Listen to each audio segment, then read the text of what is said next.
Welcome to study politics. आज हम बात करेंगे why poor countries are poor, के गरीब मुल्क गरीब क्यों हैं। और आज की इस वीडियो में जो हमारा पर्सपेक्टिव होगा वो स्ट्रक्चरल पर्सपेक्टिव होगा, यानी हम स्ट्रक्चरल पर्सपेक्टिव के एतबार से इस बात को देखेंगे कि गरीब मुल्कों के गरीब होने की बुनियादी वजह क्या है। तो स्ट्रक्चर इस बात का किस तरह से जवाब देता है, इसको आज हम देखेंगे। इसमें पहले जो दो पॉइंट्स हैं, what is poverty and what is structure, इस पर मेरी अलग से वीडियोज़ हैं, आप वो डिटेल से देख सकते हैं। यहाँ पर मैं आपको इंतहाई शॉर्ट करके बताऊँगा। डिटेल में हम देखेंगे डिपेंडेंसी थ्योरी, ठीक है, जिसको स्ट्रक्चरलिज्म डिफ़ाइन करता है। इसके अलावा इंटरनेशनल डेट और इंटरेस्ट रेट्स, ठीक है, यानी ये वो बुनियादी चीज़ें हैं स्ट्रक्चरलिज्म में कि जो गरीब मुल्कों के गरीब होने की बुनियादी वजह है। तो आइए इसको शुरू करते हैं। तो सबसे पहले व्हाट इज़ पॉवर्टी, जैसे मैंने आपको बताया कि इस पर मेरी अलग से वीडियो है, वो आप डिटेल से देख सकते हैं। यहाँ पर इंतहाई शॉर्ट कि lack of sufficient resources to meet the basic necessities of life, यानी सफिशेंट रिसोर्सेज जो चाहिए होते हैं वो क्या करते हैं, लैक करते हैं टू मीट द बेसिक, जो बुनियादी ज़रूरियात है ज़िंदगी की, उसके लिए। इसमें क्या आता है, इसमें आपकी फूड आती है, आपका क्लीन वाटर आता है, शेल्टर आता है। इसी तरह जुल्फ़िकार अली भुट्टो ने जो नारा लगाया था कि रोटी कपड़ा मकान, ये वो बुनियादी चीज़ें हैं जो कि बेसिक नेसेसिटीज़ ऑफ लाइफ हैं, इनके बगैर आप सर्वाइव नहीं कर सकते। अब जिस शख्स के पास ये चीज़ें भी नहीं है, यानी फूड नहीं है, क्लीन वाटर नहीं है, शेल्टर नहीं है, तो वो गरीब शुमार होगा। और जिसके पास ये चीज़ें नहीं है वो इस डेफिनेशन पर जो पूरा उतरता है उसे हम एब्सोल्यूट पॉवर्टी या एक्सट्रीम पॉवर्टी भी बोलते हैं। तो ये थी बेसिकली एक क्वालिटेटिव डेफिनेशन ऑफ पॉवर्टी। इसके अलावा वर्ल्ड बैंक हमें बताता है कि जो शख्स $1.25, यानी ये अक्टूबर 2015 से पहले है कि जो $1.25 से कम कमाता है वो गरीब शुमार होगा। अक्टूबर 2015 के बाद जो $1.90 से कम कमाएगा वो बेसिकली गरीब शुमार होगा। तो ये बेसिकली बताने का मकसद ये है कि आज आप जो भी मेजर कोई बुक पढ़ेंगे तो बेसिकली उसमें जो स्टैंडर्ड आपको मिलेगा वो $1.25 के हिसाब से ही मिलेगा। इसको अभी टोटल तकरीबन 5 साल होने वाले 1.95 के 90 के स्टैंडर्ड को, तो इस पे अभी टाइम लगेगा क्योंकि जो गुर्बत होती है ये कोई सालों में या दिनों में तो बदल नहीं जाती, बल्कि इसमें डिकेड लग जाते हैं। तो ये एक डिफरेंस है, ठीक है, ये आप ज़हन में रखिए। तो वर्ल्ड बैंक के मुताबिक जो 1.90 के से कम कमाता है वो गरीब है। और क्वालिटेटिव डेफिनेशन में आप देख सकते हैं कि जिस जो लैक करता है क्लीन वाटर, इसके अलावा शेल्टर और फूड, वो गरीब इंसान है। अब इस डेफिनेशन में कुछ प्रॉब्लम्स भी हैं, उसके लिए आप मेरी डिटेल वाली वीडियो देख सकते हैं। इसको हम आगे देखते हैं। इसके बाद आता है स्ट्रक्चरलिज्म, कि ये स्ट्रक्चर क्या है बेसिकली, जिसके पर्सपेक्टिव से हम इस वीडियो को देखने वाले हैं। तो जैसे मैंने आपको बताया कि इस पर भी मेरी अलग से वीडियो है, ज़्यादा डिटेल से अगर आप जानना चाहते हैं तो देख सकते हैं। इन शॉर्ट कि स्ट्रक्चरलिज्म में जो यूनिट ऑफ एनालिसिस होता है, ठीक है, यानी जिस पर फोकस होता है वो हिस्टोरिकल सिस्टम होता है, इंटरनेशनल सिस्टम होता है, सोशल सिस्टम होता है, पॉलिटिकल सिस्टम होता है, इकोनॉमिक सिस्टम होता है, ठीक है, यानी जिस माशरे में, जिस इन्वायरमेंट में आप रहते हैं वो माशरा, वो इन्वायरमेंट आपका जो यूनिट ऑफ एनालिसिस है वो होता है। अब इसको थोड़ा आसान करके समझते हैं तो इसका कंपैरिजन हम रैशनल चॉइस थ्योरी से करते हैं। रैशनल चॉइस थ्योरी में जो यूनिट ऑफ एनालिसिस होता है वो इंडिविजुअल होता है, यानी फ़र्द होता है।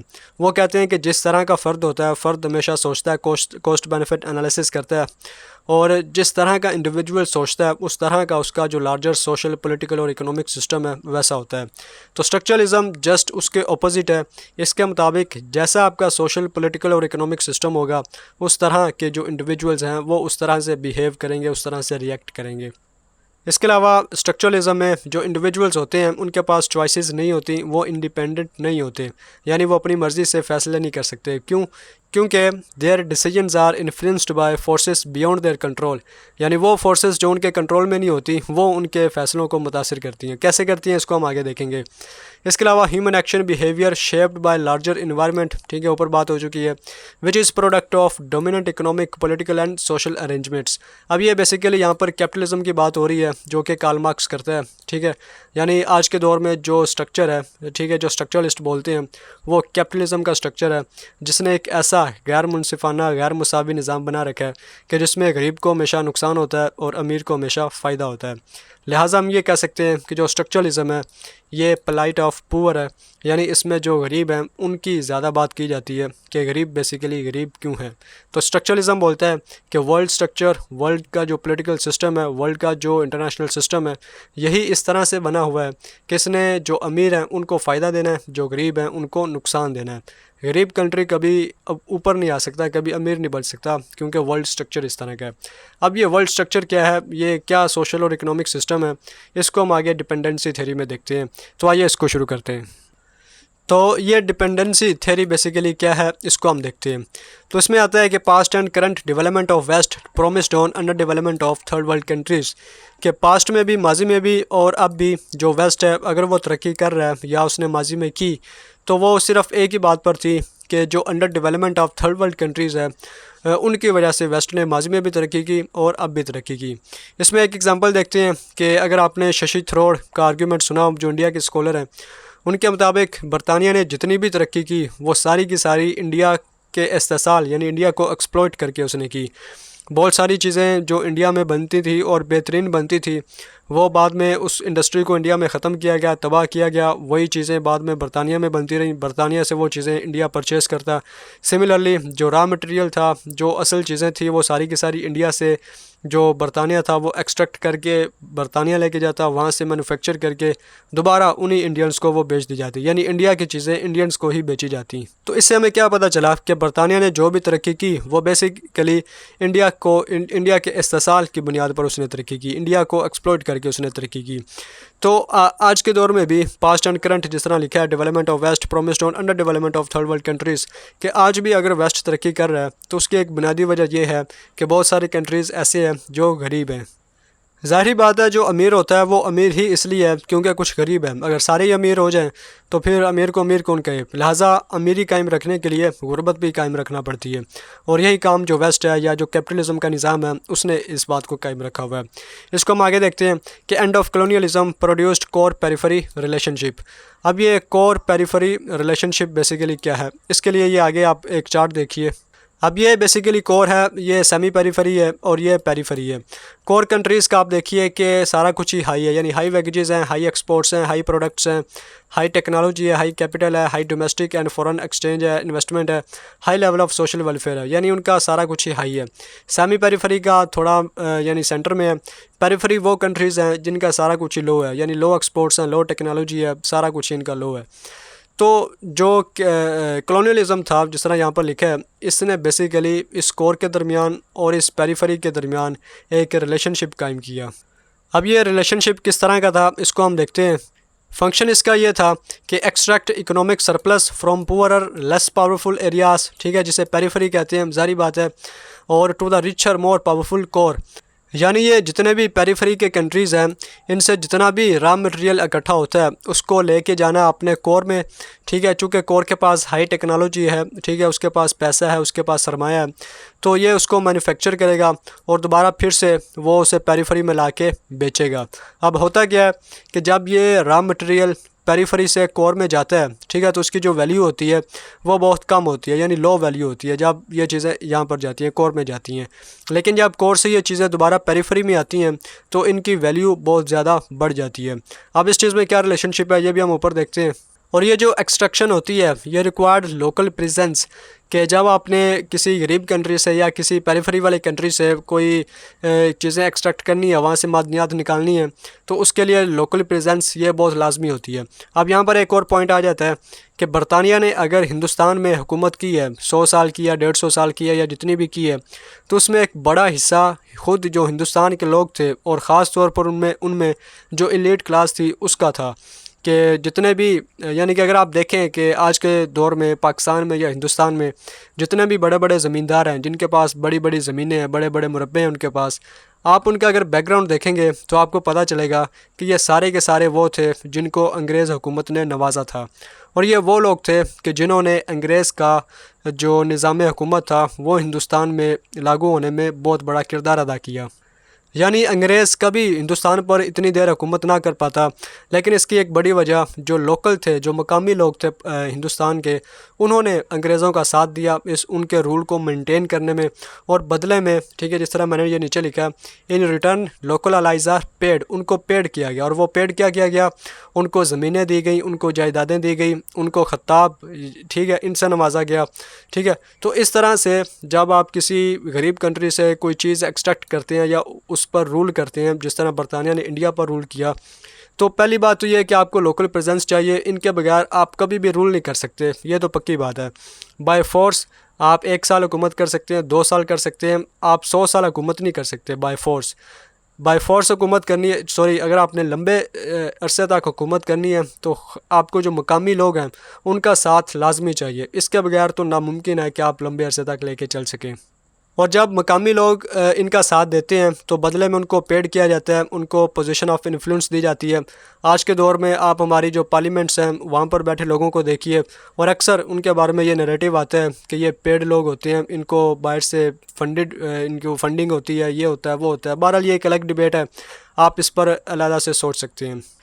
इसके अलावा यहाँ पर एक पॉइंट मैंने मिस किया है कि not only between poor and rich but also with in poor countries, कि ये जो कोर पेरिफेरी रिलेशनशिप है, ठीक है, यानी जिसमें पेरिफेरी से सारा सरमाया कोर में आता है और कोर दोबारा उसी को मैन्युफैक्चर करके पेरिफेरी में लेके जाता है। ये also with in poor countries, यानी ये एक कंट्री के अंदर भी होता है कि फ़र्ज़ करें ये एक गरीब कंट्री है जो पेरिफेरी के डोमेन में आता है, तो इसके अंदर भी एक कोर होता है और इसके अंदर एक पेरिफेरी भी होती है। आप पाकिस्तान की एग्जांपल लें तो पाकिस्तान में जिस तरह कहा जाता है कि बलूचिस्तान से मादनियात निकाली जाती हैं और बलोच जो अवाम हैं उनको नहीं दी जाती, बल्कि जो दूसरे सूबे वाले हैं उनको वो पहुंचाई जाती हैं। तो ये एक बेस्ट एग्जांपल है कोर पेरिफेरी मॉडल की, कि पेरिफेरी जिसमें आप बलूचिस्तान को कह लें कि वो एक लेस डेवलप्ड प्रोविंस है, जबकि जो दूसरे सूबे हैं वो एज़ कम्पेयर टू बलूचिस्तान थोड़े ज़्यादा डेवलप हैं, जिनमें ख़ास तौर पर पंजाब आता है। तो ये एक नैरेटिव है कि बलूचिस्तान से जो मादनियात हैं या सुई गैस है वो निकाल के दूसरे सूबों को दी जाती है, जबकि ख़ुद जो बलूची हैं उनको नहीं दी जाती। तो ये जो कोर पेरिफेरी का मॉडल है ये कंट्रीज़ के दरमियान भी होता है और विद इन कंट्री भी होता है। अब ये जो सारी बातें हमने की हैं ये बेसिकली कॉलोनियल आर्गूमेंट है कि जब कॉलोनियलिज़म का दौर था, यानी जब इंडिया कॉलोनी था बरतानिया की, तो इंडिया की जितनी भी तरक्की थी वो सारी की सारी डिपेंड करती थी बरतानिया पर। यानी बरतानिया जो भी करेगा वही इंडिया के लिए करेगा, इंडिया जो भी तरक्की करेगा बरतानिया की वजह से करेगा, क्योंकि India is not independent, India आज़ाद नहीं था उस वक़्त।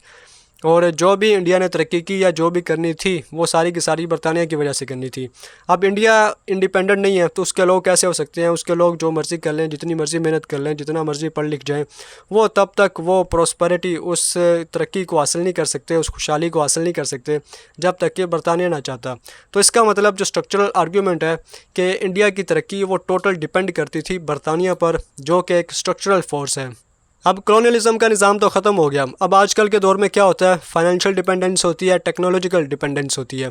अब इसका क्या मतलब है कि what is necessary for industrialization, machine और technology only in advanced countries, कि चलो कॉलोनियलिज़म का दौर तो ख़त्म हो गया, उसके बाद यानी कि पाकिस्तान बन गया, इंडिया बन गया, तो क्या अब हम अमीर हो गए हैं? यानी हम ये कहें कि 1947 से पहले तो चलो कॉलोनियलिज़म का दौर था, हम चाहते भी तो तरक्की नहीं कर सकते थे, लेकिन आज़ादी मिल गई, तो क्या आज हम अमीर कंट्री हो गए? लेकिन हम देखते हैं कि हम आज भी अमीर कंट्री नहीं है। अब अमीर कंट्री क्यों नहीं है? क्योंकि अमीर होने के लिए क्या करना पड़ता है? इंडस्ट्रियलाइजेशन, यानी वो कंट्री जो जितना ज़्यादा इंडस्ट्रियलाइज होता है वो उतना ज़्यादा रिच होता है।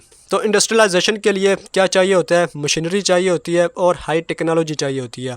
तो चूँकि हम 150-200 साल तो ग़ुलामी में रहे हैं, ठीक है, सीधी ग़ुलामी में, और यही वो दौर था कि जिसमें पूरे वेस्ट ने बाकायदा तौर पर सही तरीके से तरक्की की। यानी जब वेस्ट तरक्की कर रहा था हम तब ग़ुलामी में थे, और जब हमें आज़ादी मिली तो तब वेस्ट अच्छी खासी तरक्की कर चुका था, उसकी जो मशीनरी थी, उसकी जो टेक्नोलॉजी थी वो काफ़ी हद तक एडवांस हो चुकी थी। तो अब क्या था कि इंडिया और पाकिस्तान को अगर तरक्की करना थी तो उसको ज़ाहिर बात है मशीनरी और टेक्नोलॉजी चाहिए थी, जो कि उन्हें सिर्फ कहाँ से मिलनी थी? एडवांस कंट्री से, यानी दोबारा फिर उन्हीं की तरफ मूव करना था। तो पहले क्या था कि कॉलोनियलिज़म था, डायरेक्ट हुक्मरानी हो रही थी। अब जो था फाइनेंशियल डिपेंडेंस होगी, कि ज़ाहिर बात है ये जो मशीनें और टेक्नोलॉजी लेनी थी वो मुफ्त में तो नहीं उन्होंने देनी थी, वो उन्होंने कर्ज़ों की सूरत में, पैसों की सूरत में देनी थी, ठीक है। तो एक तो होगी फाइनेंशियल डिपेंडेंस और एक होगी टेक्नोलॉजिकल डिपेंडेंस। अब यहाँ से एक नया कंसेप्ट आता है, बोरो और एक्सपोर्ट, कि अगर आपने इंडस्ट्रियलाइज होना है, आपको मशीनरी और टेक्नोलॉजी चाहिए, तो वो आप मुफ्त में नहीं मिलनी, वो आपको पैसों से मिलनी है। और पैसे कहाँ से आने हैं? या तो आप उधार लेंगे IMF से या वर्ल्ड बैंक से या किसी भी कंट्री से, या आप ज़्यादा एक्सपोर्ट करेंगे, यानी आप इंपोर्ट कम करेंगे, एक्सपोर्ट ज़्यादा करेंगे। ज़्यादा एक्सपोर्ट करेंगे, आपको ज़्यादा सरमाया मिलेगा, ज़्यादा सरमाया मिलेगा तो उससे आप दूसरी चीज़ें यानी मशीनरी, टेक्नोलॉजी या जो भी आप चाहते हैं वो परचेज़ कर सकेंगे। आपकी एक्सपोर्ट्स कम होगी, इंपोर्ट्स ज़्यादा होंगी, तो जो डेफिशिएंट ऑफ बैलेंस है, डेफिशिएंट ऑफ पेमेंट्स है, इनके इश्यूज़ आएंगे। और जिस तरह पाकिस्तान फिर सऊदी अरेबिया से पैसे लेता है कि हमारे बैंकों में पैसे रखवाओ ताकि वो जो खसारा है, वो जो डेफिशिएंट है वो पूरा हो, तो फिर इस तरह की सूरत हाल पैदा हो जाती हैं। लिहाजा या तो आप एक्सपोर्ट ज़्यादा करें ताकि आपके पास सरमाया ज़्यादा हो और आप कुछ भी परचेज़ कर सकें, या फिर आप उधार लें जिस तरह हम IMF से या वर्ल्ड बैंक से लेते हैं। तो ये चीज़ें क्या हैं, इसको हम आगे देखते हैं। अब यहाँ पर हम देखते हैं इंटरनेशनल डेब्ट। तो इसमें ये दूसरा पॉइंट मैं यहाँ से शुरू करता हूँ कि global trading and financial institution dominated by western capitalist economies, this led to lower the prices of raw material, जो कि गरीब मुल्कों में होता है, and increase the prices of industrial products जैसा कि मशीनरी या टेक्नोलॉजी। तो क्या होता है कि global trading and financial institutions, ये सारे के सारे जो ट्रेडिंग है या फाइनेंशियल इंस्टीट्यूशंस हैं, ये आपको पता है कि पाकिस्तान तो कंट्रोल करता नहीं है, ना बांग्लादेश कंट्रोल करता है, ना अफ़गानिस्तान कंट्रोल करता है। तो इसको कंट्रोल कौन करता है? बड़ा बॉस जो कि अमेरिका है। तो अमेरिका जो कैपिटलिस्ट इन चीफ़ है वो कंट्रोल करता है, बरतानिया कंट्रोल करता है, फ्रांस कंट्रोल करता है। यानी ये जो बड़े बड़े हेजिमोन है, बड़े बड़े जो फाइनेंशियल हब है, वो सारे के सारे फाइनेंशियल इंस्टीट्यूशंस को कंट्रोल करते हैं। लिहाजा इनके अंदर जो चीज़ें होंगी उनकी कीमतों का तयन भी यही कंट्रीज़ करेंगे।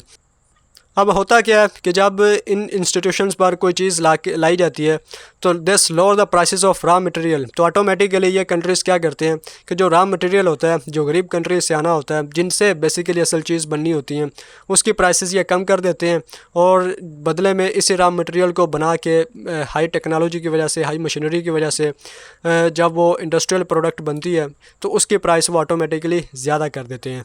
यानी पाकिस्तान या इंडिया अगर रॉ मटेरियल अमेरिका को देता है, ठीक है, तो वो सस्ता होगा। उसी रॉ मटेरियल को दोबारा बना के, उसकी फ्रिजें बना के, कारें बना के, उसके टीवी, एसी, मोबाइल जो कुछ भी बना के जब दोबारा आएगा तो वो उसकी प्राइस डबल से ट्रिपल से ज़्यादा होती जाएगी। यानी इसका मतलब क्या हुआ कि हमारी जो एक्सपोर्ट्स होती हैं वो बहुत कम कीमत की होती हैं, जबकि हमारी जो इंपोर्ट्स होती हैं, जो कि हम मंगवाते हैं, वो बहुत ज़्यादा कीमत की होती हैं। इसकी वजह से क्या होता है, बैलेंस ऑफ पेमेंट्स के इश्यूज़ आते हैं। हम ज़्यादा पैसों की चीज़ें मंगवाते हैं, कम पैसों की चीज़ें बेचते हैं, तो क्राइसिस आ जाते हैं, बैलेंस ऑफ पेमेंट के इश्यूज़ आ जाते हैं। और इनको पूरा करने के लिए हम क्या लेते हैं? कर्ज़ा। अब जो हमने कर्ज़ा लेना है, ये भी जो वेस्टर्न इंस्टीट्यूशंस हैं वो डोमिनेट करते हैं। ठीक है, एक दफ़ा आपने कर्ज़ा ले लिया तो जारी बात है आपने उसे वापस भी करना है। एंड ओनली वे टू पे बैक इज़ एक्सपोर्ट मोर। और वो कर्ज़ा भी अगर आपने वापस करना है तो उसका वाहिद तरीका क्या है कि आप एक्सपोर्ट मोर करें। कि जारी बात है आपने कर्ज़ा लिया, फ़र्ज़ करें आपने $2 बिलियन लिए हैं, तो वापस आपने 2 बिलियन तो नहीं करने, जारी बात उससे ज़्यादा करने हैं। और $2 बिलियन से जो पैसे आपने ज़्यादा वापस करने हैं तो वो जारी बात है आपने अपने कंट्री से ही करने हैं। और अगर आपने $2 बिलियन से ज़्यादा पैसे वापस करने हैं तो आप कर्ज़ा लें ही क्यों? यानी ऐसी सूरत हाल ही क्यों पैदा होती है? लेकिन आपको पता है जो हमारे यहाँ कंट्रीज़ होती हैं, जो गरीब कंट्रीज़ होते हैं, जहाँ पर करप्शन के मसाइल बड़े होते हैं, तो वहाँ पर हमें कर्ज़े लेने का पता होता है, कर्ज़े वापस करने का पता नहीं होता। तो ऐसी सूरत में कर्ज़ा वापस करने का सिर्फ एक ही तरीका होता है कि आपकी जो एक्सपोर्ट है आप उनको ज़्यादा से ज़्यादा करें ताकि आप ज़्यादा से ज़्यादा पैसा कमाएँ और जो कर्ज़ा आपने लिया है उस कर्ज़े को आप वापस कर सकें। लेकिन होता क्या है कि होता ये भी नहीं है बाज़ औक़ात, बल्कि अक्सर हमें कर्ज़ा वापस करने के लिए भी कर्ज़ा लेना पड़ता है। यानी कर्ज़े के ऊपर जो सूद होता है उसको देने के लिए भी हमें कर्ज़ा लेना पड़ता है। अब ये जो कर्ज़ा हम लेते हैं इसकी भी अपनी एक पूरी स्टोरी है। उससे पहले कि developing countries always unfavourable balance of trade more import than export, ये बात मैंने बता दी। दिस लीड टू माउंटिंग डेब्ट। ठीक है, जारी बात है कर्ज़ा ज़्यादा होता है और कर्ज़ा वापस करने के लिए ये मैंने आपको बताया कि क्या तरीका होता है कि एक्सपोर्ट मोर। अब ये जो कर्ज़ा हम लेते हैं, ठीक है, इंटरनेशनल इंस्टीट्यूशन से, इनके पीछे भी एक बड़ी हिस्ट्री है और वो आप देखिए। इसमें आता है इंटरेस्ट रेट फॉर पुअर। अब ये बड़ी ज़बरदस्त और दिलचस्प बात है कि बांग्लादेश जो कि गरीब कंट्री है ये कर्ज़ा लेगा तो 13% इंटरेस्ट रेट लगेगा। यूके जो इंडिया पर हुकूमत कर गया ये कर्ज़ा लेगा तो 0.5%। कैसी ज़बरदस्त बात है कि बांग्लादेश के लिए 13% इंटरेस्ट रेट और बरतानिया के लिए 0.5। डेमोक्रेटिक रिपब्लिक ऑफ कंगो जो दुनिया का गरीब तरीन मुल्क है ये कर्ज़ा लेगा तो 56.5% इंटरेस्ट रेट। ठीक है, ये है स्ट्रक्चर बेसिकली कि जिसमें गरीब को हमेशा नुकसान होना है, अमीर को हमेशा फ़ायदा होना है। इसी तरह IMF स्ट्रक्चरल एडजस्टमेंट प्रोग्राम, ठीक है, IMF से आपने कर्ज़ा ले लिया तो वो आपको स्ट्रक्चरल एडजस्टमेंट प्रोग्राम देता है जिस तरह पाकिस्तान में उसने दिया। और उसमें क्या करना पड़ता है, आपको जो सोशल बजट्स हैं उसको कम करना पड़ता है, तालीम का जो बजट है उसे काटना पड़ता है, आपके जो फलाही काम है उसका बजट काटना पड़ता है।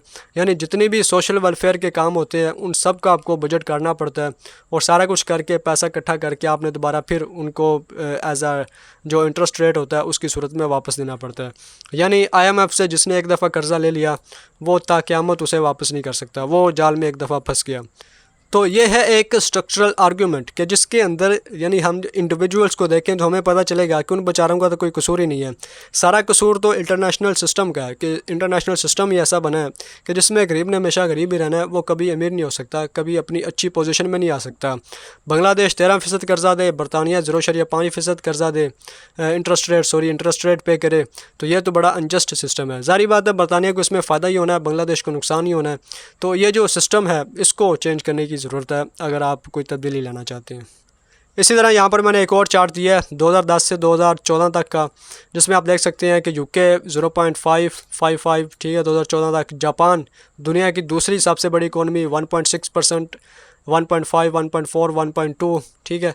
Canada, United states super power को देखें 3.3, 3.3, 3.3, इनका इतना इंटरेस्ट रेट है। यानी ये दुनिया के जो तरक्की याफ्ता मुल्क हैं ये वो हैं। अब जो दुनिया के गरीब मुल्क हैं उनको देखिए, ब्राज़ील 40% 2010 में और 32% 2014 में, युगांडा 20%, 21%, इसके अलावा डेमोक्रेटिक रिपब्लिक ऑफ कॉन्गो 56, 18% तक आ गया। पेरू को देखें 19, 15। यानी दुनिया के जो गरीब कंट्रीज़ हैं उनका इंटरेस्ट रेट देखें और अमीर कंट्रीज़ का इंटरेस्ट रेट देखें, तो आपको ऑटोमेटिकली पता चल जाएगा कि ये जो वर्ल्ड स्ट्रक्चर बना हुआ है, वर्ल्ड सिस्टम बना हुआ है, ये खुद ही इन्फ्लुएंस करता है कि गरीब हमेशा गरीब रहेगा और अमीर हमेशा अमीर रहेगा। तो ये था एक overall why poor countries are poor, इसको हमने स्ट्रक्चरल पर्सपेक्टिव से देखा और मैंने ये साबित करने की कोशिश की कि किस तरह जो स्ट्रक्चर होता है, जो सिस्टम होता है, ये इन्फ्लुएंस करता है कि why poor countries are poor. Dependency theory को हमने देखा है जिसमें पहले कॉलोनियलिज्म आता है, फिर फाइनेंशियल एंड टेक्नोलॉजिकल डिपेंडेंसी आती है कि गरीब कंट्रीज़ टोटली डिपेंड करते हैं अमीर कंट्रीज़ पर अपने अमीर होने के लिए। पहले कॉलोनी थी तो डायरेक्ट था, अब इनडायरेक्ट आ गया, कर्ज़े लेने पड़ते हैं, ये सारा कुछ करना पड़ता है।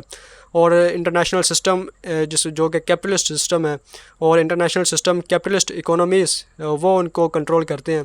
इन्होंने एक ऐसा सिस्टम बनाया है कि जो गरीब कंट्री है उसने रहना ही हमेशा गरीब है, और अल्टीमेट जो फ़ायदा है वो पहले से अमीर कंट्रीज़ को ही होना है। तो उम्मीद करता हूँ आपको समझ आई होगी। अगर आप रैशनल चॉइस थ्योरी के पर्सपेक्टिव से जानना चाहते हैं कि why poor countries are poor, या कल्चरल पर्सपेक्टिव से जानना चाहते हैं कि why poor countries are poor, तो आप मेरी अलग से वीडियोस देख सकते हैं। आज के लिए इतना ही। वीडियो देखने का शुक्रिया।